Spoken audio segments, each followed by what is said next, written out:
Years ago, I was in the Peace Corps and it was near China, and so it made sense at the time to sign up. But what I hadn't anticipated was actually the Great Wall. You see, I imagined a nice, smooth, flat running surface, but that's not where they built the wall. They built the wall in these great mountain passes where the Hun army can come across the mountains. So first you have to run up these steep mountains, and then you get to the steepest part of the mountain, and it'd be stairs. These are not, clean ADA compliant stairs. These are ancient stairs of varying length and breadth.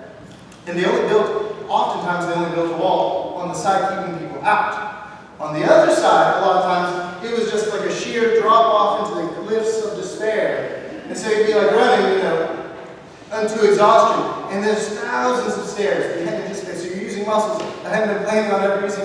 And there's stairs so steep they had ropes hanging off so you could kind of pull yourself up these ropes as you're looking over towards your own imminent death. And I was almost there. And this was not a race. This was like an odyssey, right? I was like hallucinating. It was like mile 26, and I could see the flat in front of me. I could see in this flat path the end. And it's like the mind-body divide, where my mind was willing, but my flesh was weak. It was like those suits they used to wear, the ancient suits, the older suits they used to wear under the sea with like the big helmet, That's how I was running. Like, one step at a time. Like, I will get there, dear God.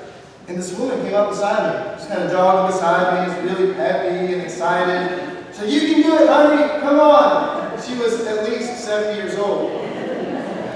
And I didn't know if I was filled with hatred at that moment or gratefulness. I was grateful. I was angry at first. I was like, how can this woman have so much energy where I feel so bad? But I was grateful because you can't run a race alone. I don't care who you are. You can't run a race alone. You need the event organizers to lay it out for you. You need the volunteers who offer hydration and nutrition, people who can give you things to eat and drink along the way. You need to have the family and friends, people cheering for you. But most importantly, every race, it's the other runners who are the biggest source of help. It's the people on the journey with you who run alongside you and say, you can do it. I believe in you. And I know what you're going through because I did too. And that was just enough to keep going and to finish the race. This letter to the Hebrews, this is such a beautiful and iconic letter. And to finish the race, to run the race of faith with perseverance, and to finish with a great cloud of witnesses. I love that phrase, the great cloud of witnesses. Because the author is saying, look, our life is like this race. And our faith as Christians is like running this race. He's like, being a Christian today is hard. It's different from the rest of the world. It's a different journey than everyone else. And he's saying, look, for some of you it's going to take your lives, but it's certainly going to cost dearly. It's going to be hard. Maybe the hardest thing you've ever done. It's going to be so hard to run this race, but you don't have to do it alone. This great cloud of witnesses would have been a great metaphor for everyone at the time, because the marathons during the Olympics, at that time they would have done, the marathons end inside the stadium. So you run this whole way, and then you come into the stadium and take the final lap. And that lap is all the cheering, applauding crowd who are there supporting you. That was called the cloud of witnesses. And he's saying, he was taking it to an even more cosmic scale, saying, but it's not just the people watching. It's also the people who've gone before you, the people who began this race, the people that you will never know. I think of this line from Isaac Newton, where it said, if I can see further than others, it's because I stand on the shoulders of giants. Saying the great cloud of witnesses extends to those of faith before your time. Those people like Gideon and Samson and Moses and Abraham, the people who paved the way so that you can run right now. And God himself, the author says, and God himself came down to run this race too. That Jesus Christ came to live on this earth, to live like you and to suffer like you, so that God can run the race with you, so that God can inspire you, encourage you, and help you finish this race. But the reality that we see is this isn't the only race being run. This isn't the only race. Yesterday afternoon, there was a protest in Portland, Oregon. I don't know if you saw this morning in the news. There's a protest in Portland, Oregon. There's 35 people injured, sent to the hospital. There's an organization called the Proud Boys. This is the same hate group that organized in Charlottesville, Virginia, where people died last year. Proud Boys are kind of this new iteration of what used to be the neo-Nazis. So I was reading a story by a guy named Christian, well, let's pronounce his name. I think it's Christian Picciolini. He's an Italian guy. And he wrote about his work now is helping people leave hate groups. He's helping people leave extremist organizations and reacclimate to society. But he understands because that's what his life was for so long. He said he was a child of Italian immigrants, born in the United States. He was bullied, he was ostracized, teased, and he felt like he was alone in the world. Until when he was 14 years old, he was on the streets, and he met some guys that took him in and said, "We welcome you, and we accept you, come with us." And they took his ideas that were angry, and they made them angrier. They took those things that were disturbed, and they said, "We validate that, we see that," and they shaved his head, and they gave him army boots and a bomber jacket, and he joined one of the very first neo-Nazi groups in America. And he talked about the recruiting of these organizations, these extreme organizations, right? The recruiting is you find people who are running the race and they hit a pothole of some kind. They're traumatized or abused, or joblessness, or poverty, or something causes them in the race to hit a bump, and they realize they can't go alone. And that's the opportunity for extreme groups to find people and grab them and say, "Look, we'll take you in, but we'll accept you. And here, we'll give you this mantle to wear, we'll give you this color, we'll give you this ideology." And they don't see themselves as terrorists, they see themselves as heroes. They see themselves as soldiers defending what America could be or should be. He said, now the neo-Nazis have grown out their hair, they've traded their boots for suits, so they can look as part of normalized society. He said, but it's even more dangerous today because you don't have to meet somebody on the streets. Because you can meet somebody online. That you can feel ostracized, or traumatized, or abused, or left out. You can feel like a loner. And so you can go online and find people who will accept you, and welcome you, and take you in, and say, "We see how you are, and that's fine. And believe us, and follow us, and we'll make you a hero." And to the extreme line of that, that's all these mass shootings that we've seen, these mass shootings, like the one in El Paso, Texas. They leave these manifestos where they're pointing back to their life and their community. They're saying, look, they're not lone wolves. They're not people who are out there who are mentally ill, acting on their own. They're people who are being raised up in a community and being taught and indoctrinated and then sent out to hurt people. This guy, Christian, saying it's like a church. What they do is they find people who are hungry for something more. And they get welcomed in. And they feel, even if it's twisted, even if it's broken, they feel part of something. In this weird way, they feel loved. And it becomes like a church. It becomes like a church. I think that's how people get radicalized to join things like ISIS. Right? These extreme views. You get radicalized and you get welcomed in and taken. Or gangs. Why would anybody ever join a gang, right? A gang where you're not going to have money and your life, your life expectancy is so low and it's violent and it's cruel because people are being accepted. People are being taken in and they're welcomed. Even if it's hateful, it still forms this need that we all have in our lives, this need that we're desperate for, this need for connection, this need for community, this need to be validated and welcomed by somebody. And there are people finding that church out there in the world.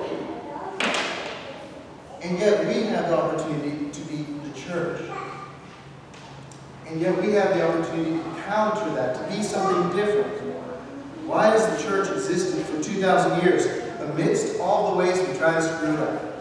Right? In spite of ourselves, in spite of all the ways that we've tried over the last 2,000 years, the church won't quit.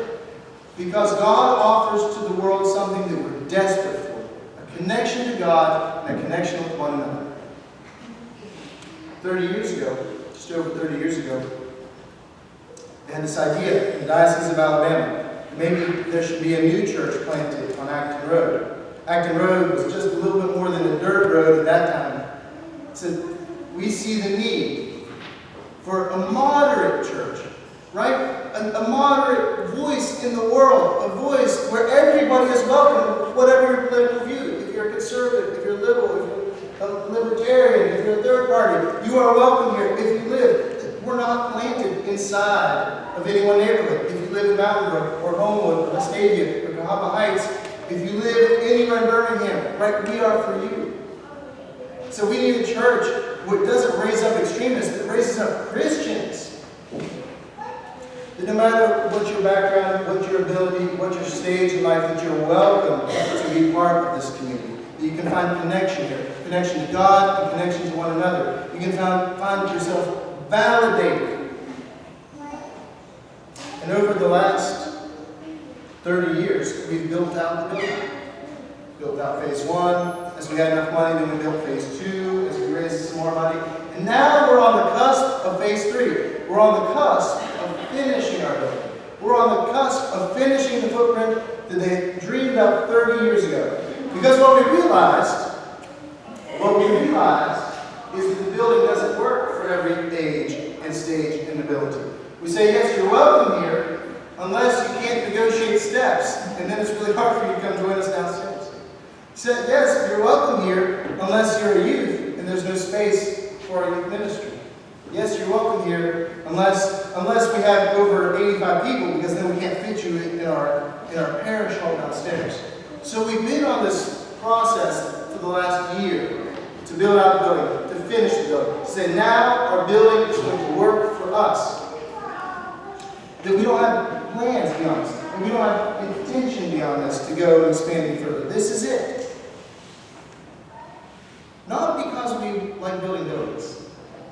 Not because we have a great desire to raise more money and have another project. That is definitely not the case.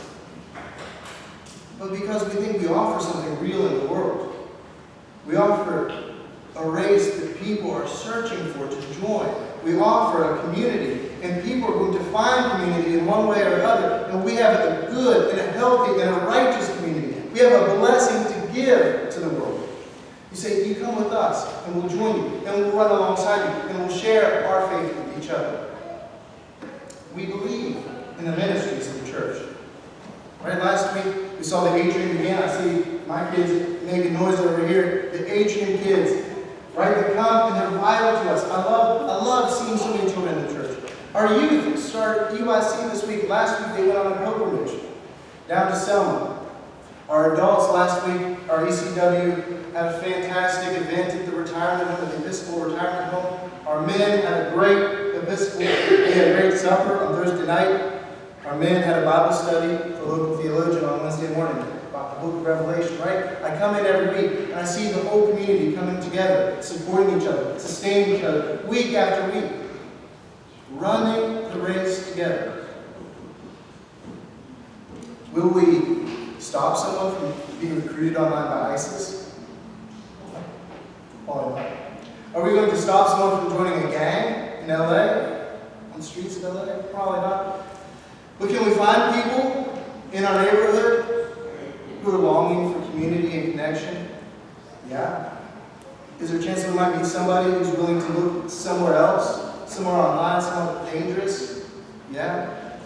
Can we find just regular folks who are just hungry for Christian life together? Can we find people who live in our neighborhoods who are just desperate to be more closely connected to God? Absolutely. My daughter, Naomi, should be quiet right now. My daughter, Naomi, last year when she was 5 years old, desperately wanted to pass the swim test at the YMCA. Because you pass the swim test, then you get to go down the water slides, right?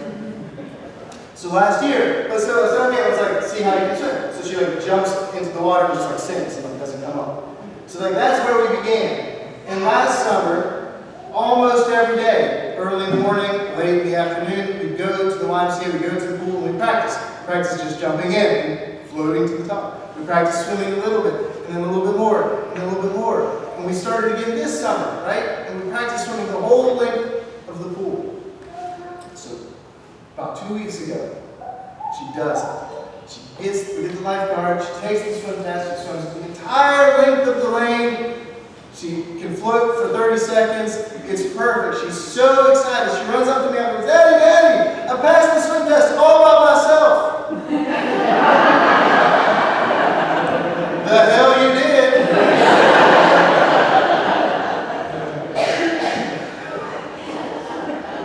You're going to get in the mail, you're going to get a letter in the mail tomorrow from me. You're going to get a letter asking you to participate in helping us finish our building. We raised a lot of money. We raised about 2/3 of the money that we need. We need to raise about another third. In some ways, it seems like a lot of money. In some ways, it seems like nothing at all. To build out a church, to finish a church, to finish the vision. But we're not just finishing our parish building. We're not just completing this vision. It's our chance right now. It's our chance. All of us. Every person in this parish. It's our chance to be the giants upon whom the future generations will stand.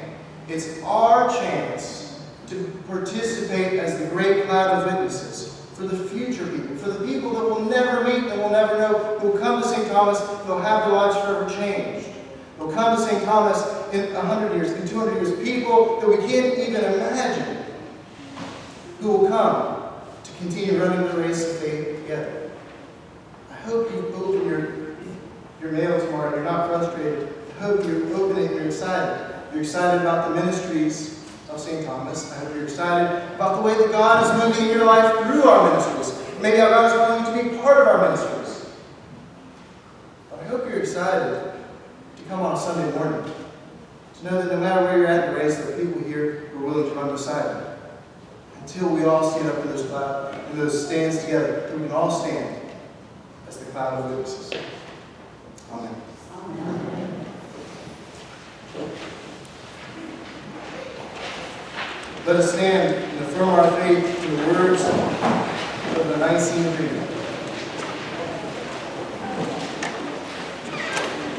We believe in one God, the Father, God, maker of heaven and earth, of all that is seen and unseen.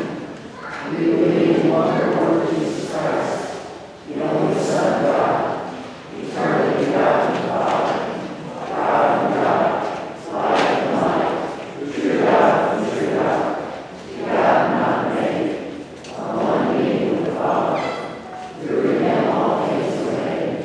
For us and for our salvation, he came down from heaven. By the power of the Holy Spirit, he became incarnate of the Virgin Mary, and was made man.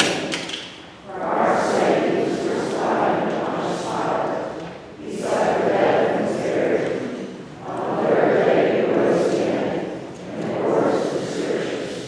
He ascended into heaven, and is seated at the right hand of the Father. He will come again in glory to judge the living and the dead, and his kingdom will have no end. We believe in the Holy Spirit, the Lord, the giver of life, who proceeds from the Father and the Son. With the Father and the Son, he is worshipped and glorified. He has spoken through Christ. We believe in one holy Catholic and apostolic Church. We acknowledge one baptism for the forgiveness of sins. We look for the resurrection of the dead and the life of the world to come. Amen. Our prayers are Form 3 on page 387.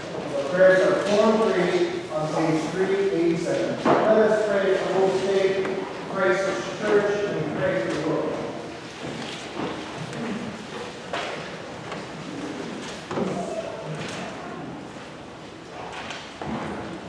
We pray for our Canadian Diocese of the Virgin Islands, ministries to young adults, the Department of Stewardship,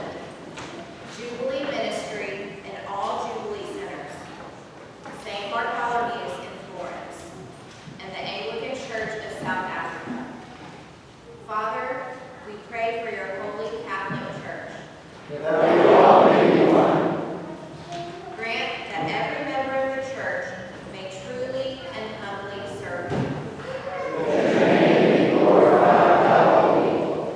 We pray for all bishops, priests, and deacons.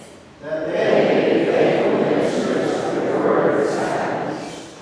We pray for all who govern and hold authority in the nations of the world. That there may be justice and peace on the earth.